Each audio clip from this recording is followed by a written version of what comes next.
Hi guys, my name is Tabisa Konyashe, owner and founder of Mare-Mare Luxe. Mare-Mare Luxe is a lifestyle brand with fashion, leather, accessories, gym and cycle apparel, stationery and gifting. At Mare-Mare Luxe, I'm the strategist behind the brand. I started the brand and unfortunately I fall into the trap of what most entrepreneurs fall into, which is doing everything in the business. So I'm the communications, I'm the marketing, I'm sales, I'm finance, I am strategy, I'm basically everything. But what's important, I build the brand. So what I love about what I do is the fact that I am multi-skilled and I have the benefit of the understanding. So I do creative work, which is designing, and I also do a lot of gifting, which is also personalizing bespoke gifts and the whole packaging thing. So these are gifts and skills that are very necessary when you start your business, because you want to tap into the skills that you already have, so you don't have to go and source them and exhaust your budget. The reason why I went to the fashion space is because, one, I look amazing, and number two, I come from an entrepreneurial background where both my mother and my grandmother made clothes for a living. So they were very respectable seamstresses, and naturally that meant I came with a gift. And so I didn't have to start from scratch trying to understand what is my purpose, what can I do very well, because it was modeled in my house. Right? So that is why I felt fashion is something that I understand very well. It's something that I can do with ease, and styling. So that's why my business is winning. When someone calls me and says, "Hey Tabisa, I'm going to a funeral. I don't have a proper dress to wear. I'm looking for something black. I'm looking for, I want to have this look. There's a look I'm going for." Then we check on our catalog. What do we have? Do we have a nice shawl with like a fair shawl that we can send to the client? What other accessories can we add? And also looking at the body shape of the customer, right? So the styling is relevant and it speaks to exactly what the customer is looking for. So we don't just offer a random service where you'd go to a retail shop and fit different items, because the request is usually specific. Therefore, the solution or the options that we give, they're also tailored to our customers. So it's like a bespoke service. It's very specific. I've always known I had passion for fashion, because growing up, I loved thrifting. And I watched my grandmother and my mother go to sell their wares at pension collection events.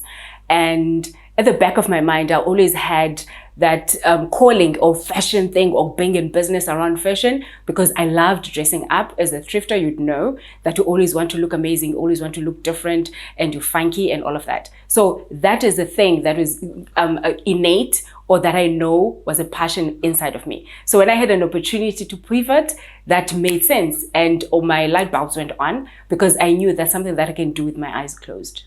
When I started my business, I was in corporate. And I had about 10,000 rands in my name, and I was looking at buying myself a proper, genuine leather handbag. And my friend said, "That's not a leather handbag." And she took me where I could source proper leather handbags. And when I got there, I was so overwhelmed with the choices that I had and how affordable they were. And to me, I had about 10,000 rands. And instead of buying myself a proper handbag, I brought handbags to the value of 10,000 rands, and I said I was gonna sell them. At that time, I didn't have a client. I didn't know who was gonna buy, but I had the intuition that this is something that the market would look forward to. Finding clients was not difficult, because I already had a pool of women that could afford the bags, because they were high quality bags, and I spoke to them. So I started with my friends, with my family, even my mother and my sister. They were my first clients, and I could test my skills with them, meaning giving some of the items on credit, or extending the payment arrangement until I could grow. And then when I started seeing profit, then I was able to also reach out to different targets, the church, because what you have, you start with where you are, and you start with what you have and the people that are around you before you can say, in fact, the different strategies, let me just say. You can start with what you have, you can start with who you have, or if you'd like to go digitally and sell to people you don't know, because you don't want to be like a spaza shop, only selling to people you know, you can start outside and then see if there's a need to bring that inward with the people that you know when you're fully established. Essentially, you can find your clients anywhere. If you are school going, you're in high school, you're at varsity, you're on a break, you can look around you and look at how the market or the people that you have around you can service you. So if you're at school, then your classmates or your schoolmates, they are potential customers. If you have, you come from a big family, that is a potential customer. You look around your community and those could be your potential customers. So when my son was around 14 years, he wanted to be a dog walker because he was looking at the opportunity in our neighborhood. So he would start servicing our neighbors. So basically, you have to look around you and see who you can start with, because all you need is just one customer that you can take your services to. There's great value in planning and also projections. So you can say, for example, I would like to own my business one day, but you have to bring yourself back and start from today. How much do you have today? What do you have at your disposal? So for example, if you are in a home environment and there's already a stove and you love cooking, you could start there and service your community and start cooking. Whether it could be baking, you can make cakes, you can make scones, because we see so many events around us and we're always looking for cakes or home cooked food or Mkhodu Mondays, or you can wash other people's take. So you start with the services that most people are already offering. Everyone has got sneakers that like to be washed. Everyone has a dog that they would like to be washed or walked. Or you can start baking, or you can even service your mother or your aunts or your uncles and look at offering a service that would give you money when you don't have investment. Then when you have collected enough money, then you look at what you can invest all of that money into building this kind of brand that you have in mind. But there is a staggered approach where you start where you are if you don't have investment, and then you start building up. As soon as you start collecting profits, then you start using your own money. Because in all honesty, we know that not everyone has access to funding. So you have to start thinking creatively so that you can also solve your own problems. We underestimate the value of thinking and planning, that is having a strategy of where you'd like to go, where you'd like to see yourself. And then when you have that picture, then you go or work backwards to say, today, this is where I am at. I need to understand how I communicate, because in any business, you're expected to communicate with your clients. You need to speak, they need to give you feedback, and you need to analyze that feedback. And also when they start paying you, you have to learn to do the maths and understand how finances work. So you also need financial literacy, and you also need public speaking, because you will have to sell your business. Or in fact, to be in business, you have to talk about your business. So those are the 4, I think, relevant skills that we need on top of everything else that we can talk about: communication, public speaking, strategy, and financial literacy. You need to ace those. That is a role. Those are roles you can outsource, obviously, but because you want to own your business, you want to be able to speak to those 4 things and many other things like marketing, sales. So when you're in entrepreneurship, you get an opportunity to be well-rounded, because you get an opportunity to create in all these different fields or spaces. And what is beautiful about it is the fact that you get to learn. So you have the ability to be vulnerable and say, I don't understand finances. I don't understand marketing. I don't even like talking. I don't even know how to sell. In fact, that is a reason that we often hear, no, but I don't know how to sell. No one knows how to sell until you need money. Therefore, you will learn. So you get these opportunities. So that's why I think there's great value in you putting yourself out there, be vulnerable, and give yourself an opportunity to learn and master all these different spaces, because as a business owner, you need to do that. If you have an idea, you don't have money, but you have clarity in your heart, there's a space you want to go to, then you speak to your people around you. That's called networking, in fact, because you have to, every time you say, hello, my name is Tabisa, I'd like to go into the fashion space. This is what I have, and this is what I'm looking forward to. So you have to start talking about what you're looking for. You have to start looking for the people that would give you what you're looking for. And you have to also avail yourself to go into the different environment spaces. If there's a free event, you attend. If there's a webinar, you show up. If there's a platform for people that have the same kind of skills or interest, you show up, because that is how you gather information. Because you won't read one book and get everything or all your answers in one book. You have to ask, and you have to show up, and you have to put yourself out there. So basically networking, I'm talking about what you're looking for, because you'll never know who's got doors or who can open doors for you in the different spaces. My biggest lesson in entrepreneurship is that I love it. I didn't know that it was an opportunity for something that I would actually thrive in. I love being in business. I love serving customers.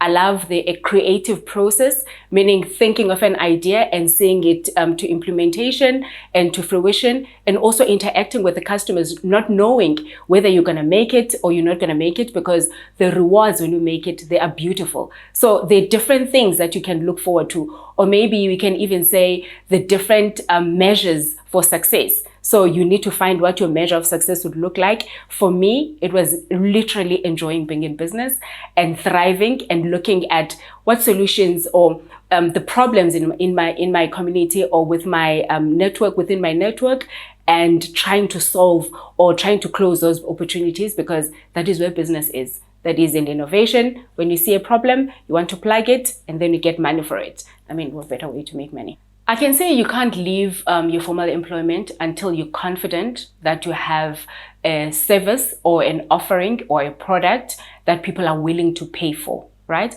So what you need to do first is to research, meaning test the market while you have an opportunity for maybe salary if you are working or in full-time employment. So the gig economy is not going anywhere. We need to start putting ourselves out there, because the reality is that if you're used to earning 10,000 rands, then you start your business and you start making 2,000, then it means you have a gap of 8,000 rands that you need to plug and be realistic about. So the rewards might not be immediate. That is a reality. But the passion, if there's fire and the passion and the energy is still there, then you can see the efforts or the plans that you're putting in place. Then you can look forward to partnering with people that have an understanding of business, that will guide you, that will lead you, that will support you so that you can grow your business. But you can't have unrealistic expectations and start a business in 6 months and already looking for funding, already expecting to be making R1 million and already expecting to buy a Land Rover. That's not how it works. You need to walk the journey. You need to start realizing the value. You need to know where your faults are, because self-awareness is very important. Your clients will give you feedback whether you're ready or not. And also there is the reality that you need to do some reflections and say, I went into this too early. I wasted money in this way, and therefore I need to take a step back and be realistic. So I don't say entrepreneurship did not work for me, whereas maybe in the beginning, I didn't have clear expectations. When I started my business, I knew it was important that I needed to have accountability. And I made sure that I bring someone with skills that complemented my skills. Someone would keep me accountable, make sure that I wake up, make sure that I run my business the way we had discussed. Because when you're an entrepreneur, it means you have abundance of time in your hands, and you will struggle with productivity. So it's important to have accountability so you're able to do the things you said you would do. And secondly, it's also important to start collaborating, because you will not have access to all the opportunities you're looking for. So you need people that will bring you opportunities, and you also need to understand that the opportunities that you need to open up for other people, because your network offers those kind of opportunities. So in business, it's always give and take. The opportunities you can open up or give, and the opportunities that you need to receive. So it's always important to make sure that when you start collaborating, you know the value of the people that you're bringing and how they can contribute into your business so you can grow your business. So what I've noticed with Gen Z is that they love money. Oh my gosh, you love money. Because you love money, that is a great tool or asset that you can own, because then it means you can make money. So you need to focus. I have a 17-year-old at home, and he loves all my money. And what we've discovered is that he can start making his own money. So my responsibility is to make sure that I give him opportunities so he can make his own money. And I also nurture his talents and gifts, and also give him direction to say, hey, but you're very good at this. Have you considered asking people to pay you for this, for example? He loves influencing, and he thinks the only way he can influence is by looking good. Okay, of course, because it comes from a fashion background. But he can also style people. He can also use his influence for the greater good of the generation. So for Gen Zs, the sky is the limit. What is beautiful about the generation that you're in is that you have the global market open to you. Meaning, while you're sitting in South Africa, you're competing with a guy sitting in Nigeria, right? So there's no relaxing. So it means you're competing on quality, you're competing on price. And while you're sitting here, you could be editing a video for someone sitting in London, for example. So there's so many opportunities that are open to you. You could partner with likes of Amazon and start doing online digital work. Or you can look at the environment that you have within you and also leverage the skills or everyone who is around you, who is much skilled in the area that you want to go. And also, don't be boxed because you're creative, you're the creative generation, and you have the ability to communicate. You're digital natives, right? So it means you have access to different skills. So you can be in digital, you can also be in fashion, you can also have a market, you can also have an online shop, you can also be the chef, right? So you need to leverage all the different skills that you have so you don't put yourself in one box, because the future or the world is open to you. So you can do so many things and leverage everything. Thanks for joining me, Tabisa Konyashe, on Youth Express. I cannot wait to see you all being millionaires out there, because there are no limits. We know you love finer things in life. Go get them. And if you'd like to shop with us, you can follow us at Mare-Mare Luxe. .co.za, that is our e-commerce platform, or you can check us on Instagram, which is also Mare-Mare_Luxe. Thank you.